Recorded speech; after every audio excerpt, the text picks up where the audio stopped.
শিশু দিৱসৰ উপলক্ষে এটি কবিতা পাঠ কৰিবলৈ লৈছোঁ। কবিতাৰ শিৰোনাম আমাৰ মৰমৰ নেহেৰু খুৰা। কবি হেমা চৌধুৰী গগৈ। স্বাধীন ভাৰতৰ প্ৰথম প্ৰধানমন্ত্ৰী কোন আছিল জানা? তেওঁৱে পণ্ডিত জৱাহৰলাল নেহেৰু, আমাৰ চেনেহৰ খুৰা। পিতৃ আছিল মতিলাল নেহেৰু, মাতৃ স্বৰূপৰাণী।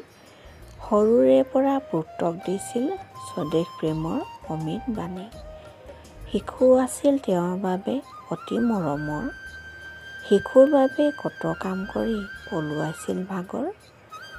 তেওঁৱে শিশুৰ শিক্ষা সমৃদ্ধিত পূৰ্ণ বিকাশৰ বাবে পঞ্চবাৰ্ষিক পৰিকল্পনা আঁচনিত শিশুক গুৰুত্ব দিয়ে। 14 নৱেম্বৰত তেওঁৰ জন্মদিন, শিশু দিৱস পাতোঁ। খুৰাই ভাল পোৱা কামবোৰেৰে তেওঁক স্মৰণ কৰোঁ। ধন্যবাদ।